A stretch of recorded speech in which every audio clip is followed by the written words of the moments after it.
This YouTuber video got him 5 years in prison. On May 16th, 2019, YouTuber Omi in a Hellcat uploaded his first video titled Payday at Reloaded Construction. The vlog ends with a very deep message. Always remember, live life the way you will want to live it.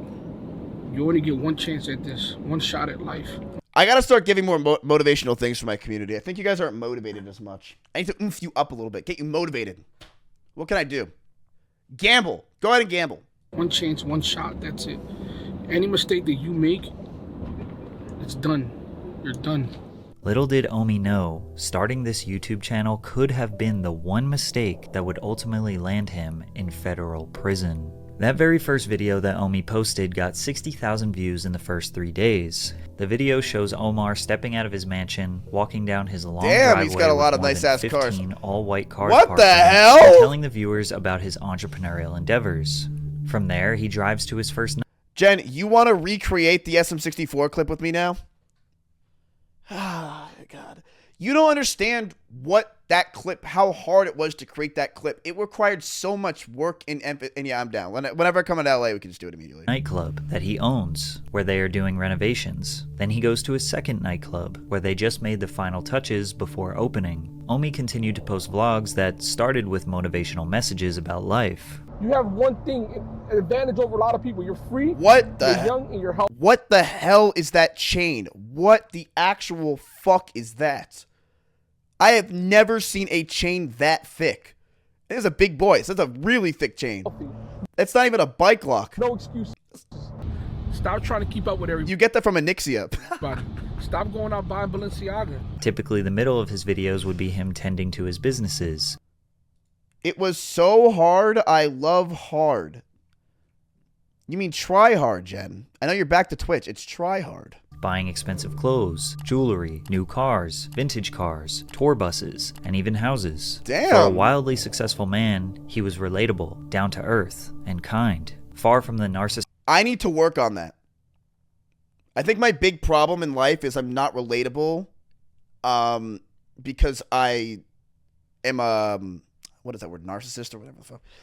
I need to work on that. So I need more relatable to you guys. What is something that chat would understand with me being relatable?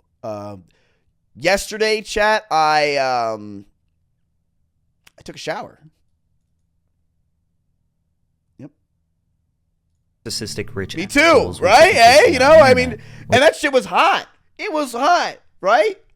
Anyone else have a hot shower? It was hot. Dude, it was good. Anyone else feeling that?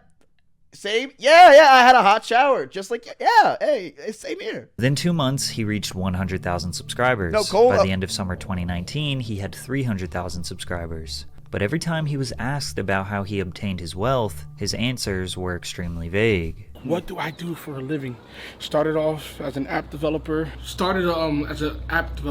By the way, drink water. But as Omi spent more time showcasing his lifestyle on the internet and being more open about how he made his I made Flappy Bird money, he caught the attention of the FBI. And on November 20th, 2019, just 6 months after his first video, they raided his home. Did they find a pizza box and that's how they found him? This case file shows 88 lines of personal property that the federal government seized from Omi. Oh my Over God. the next couple of months, the FBI confiscated $5,875,000, 58 vehicles, including a 2020 Lamborghini Huracan, a 2019 Lamborghini Aventador, and a 2019 Audi A7. They also took 21 properties, including buildings in downtown Philadelphia and mansions in the suburbs. You would think that in a situation as serious as this, Omi would keep quiet. But as soon as this happened, he went live on YouTube to tell his fans about the raid. At first, he thought the feds were after him for tax evasion, which was partially true, and Omi claimed that he was innocent. But it wasn't just taxes that the feds were worried about. Bro, when I tell you they took everything,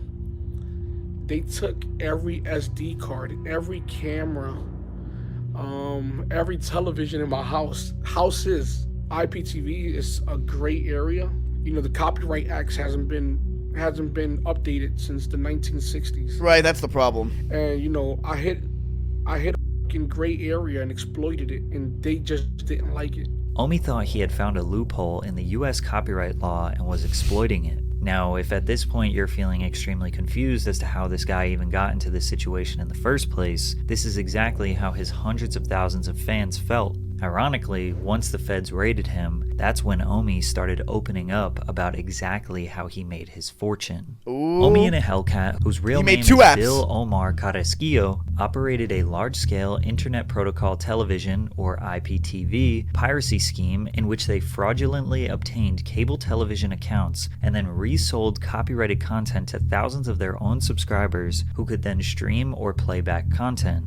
This piracy scheme all started on Kodi. Kodi is essentially just a media player that's available on any Oh, chat's gonna say based and cool now because they're stealing from the big people, the Comcasts of the world, so they're not gonna give a shit. device. People use Kodi to watch videos, podcasts, movies, play games, listen to music, etc. However, Kodi doesn't make its own content. It's an open source streaming platform that anyone can make apps on. Because of this, it's mostly known for people who watch pirated or stolen content. Most people used Kodi on Amazon Fire Sticks. They would go on the Kodi app, install all their favorite networks, and stream 9 content gag. for free. But it's not that easy. A lot of these add-ons can be riddled with malware or just end up being bogus apps that don't work or stream low-quality content, which leads to people Googling things like best Kodi add-ons for free and searching through blogs to find out what apps are the most trusted, like The Crew or Daddy Live. Not only does researching and installing these apps take a little bit of technical skill, it also is just a lot of work.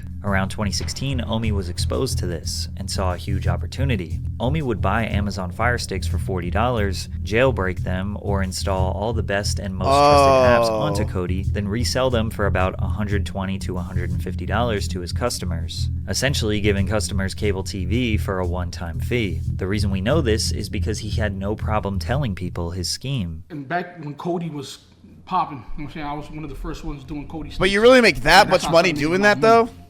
Buying these boxes from Amazon already preloaded and just reselling them for more money. I'll buy them for $50, sell them for $120, $150. Now I was selling thousands of Fire Sticks. I'm talking about a lot of Fire Sticks. In 2016, Omi said that he made $1 million flipping Fire Sticks. That gave him enough money to fund his next piracy venture, which would make him tens of millions of dollars. By this I'm point, excited. Omar was kind of a regular in the online piracy community, Is that which his is dick? surprisingly It's large. huge. I was a negative person in Kodi because I was like a wrestler.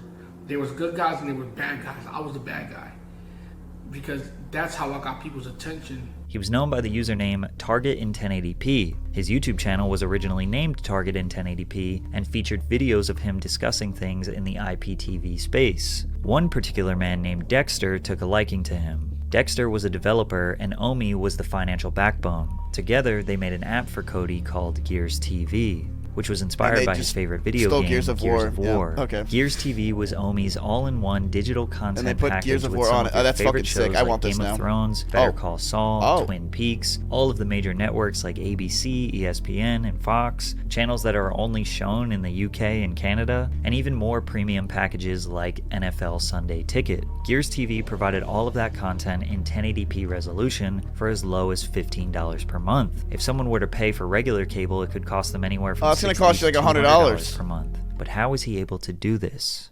Essentially, what Omi did was purchase cable subscriptions from Comcast, Spectrum, Verizon, DirecTV, and Frontier Communications. These cable subscriptions come with a box that contains encrypted media. Omi purchased decoders from China to remove the encryption, then capture cards to download the content and send it to a server where it would be redistributed over the internet to his subscribers. Gears TV was cheap and provided way more value and content than any cable company could ever compete with. Not bad, and chat. word spreads fast in the IPTV community. Omi went from making $5,000 per week to $400,000 per week in just a few months. The indictment claims that in total, the defendants received more than $30 million in subscriber fees. Omi said he was still living in the hood of Philly at this point, and nobody knew the kind of money he was raking in. His first purchase was a 2016 Camaro SS 50th Edition, his dream car. Keep in mind, Gears TV was no small operation. They had large servers, customer service representatives, and the government did have their eye on these schemes. As it got more popular, the monthly price increased, which pissed off customers as their $15 $10 per month turned into $20, then $30, then $40, getting Oh, they closer might as and well just closer pay. to Yeah, what the regular hell? cable Just pay regular prices. television. Omi sold his app to a private investment company in 2018 for a whopping $40 million.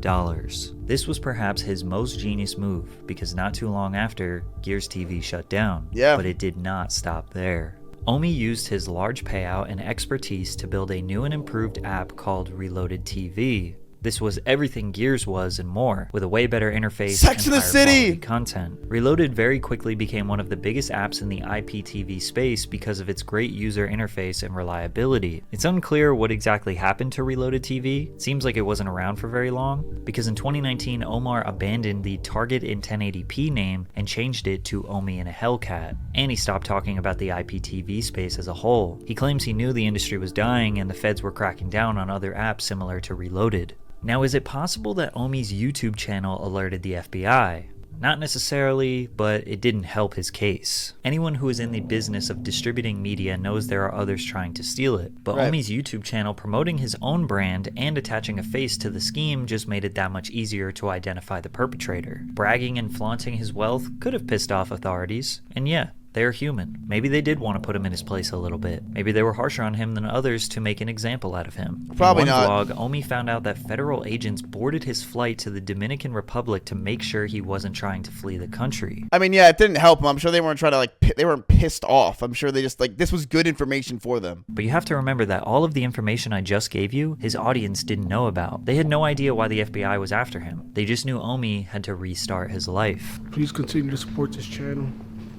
I'm gonna stay strong. I'm gonna try to beat this shit. They broke me.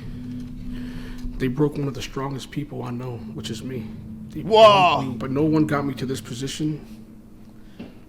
Only but me. Start taking responsibility for your actions. Start taking... Omi's YouTube channel after the raid became dedicated to him trying to regain his wealth, start new businesses, buy more cars, all while the feds were watching him. He started a printing company / merch brand under the name Reloaded, where he made and sold all different types of clothing out of a room in his house. Keep in mind he had his construction business and various other side hustles that kept him paid. Plus, it's not like the feds emptied his bank accounts entirely. Omi kept saying he was broke, but his version of broke is going from tens of millions to maybe just a few millions. But it wouldn't be long before the FBI came back. The whole FBI situation. It seems like they're trying to tack on money laundering charges, tax evasion charges. From 2016 to 2018, when Omi made tens of millions of dollars, he admits that he did not pay his taxes.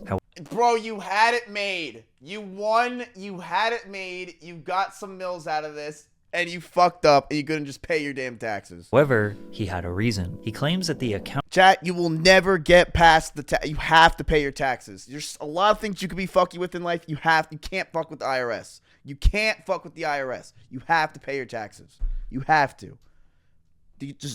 There's things in life you have to do, chat. What are the two things that are guarantees? Death and taxes. You have to pay your taxes. I would know. Yes, you have to pay your taxes. Ludwig's whole thing's a lie. He pays his taxes. You have to. The accountant he hired told him that she was CPA certified when she wasn't, and that she never paid his taxes the right way, but he was more than willing to pay the millions he owed. Death and taxes was one of the greatest World of Warcraft guilds ever. However, once he finally got together the money to pay his taxes, it was stolen from him. He posted a video titled, "I Got Robbed for $1 Million," in which he claims that he took $920,000 out of the bank in cash to give to his accountant. He left for Dallas for 2 days. That already sounds shady enough. Why are you taking 920 grand out of your...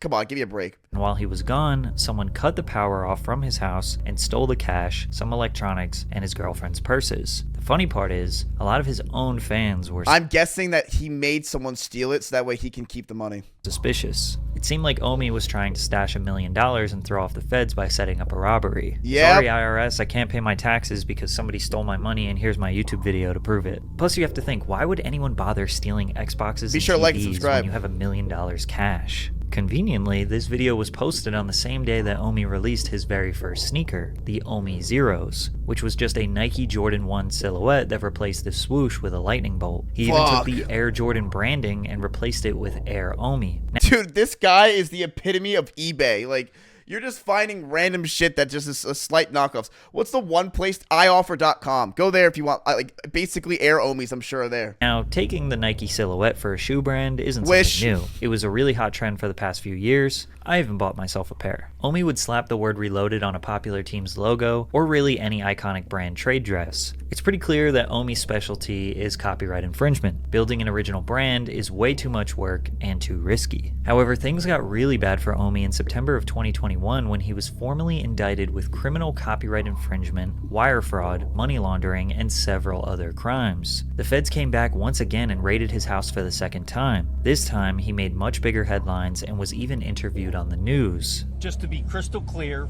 the indictment that came down today. What are you thinking? You're saying you're completely innocent of those.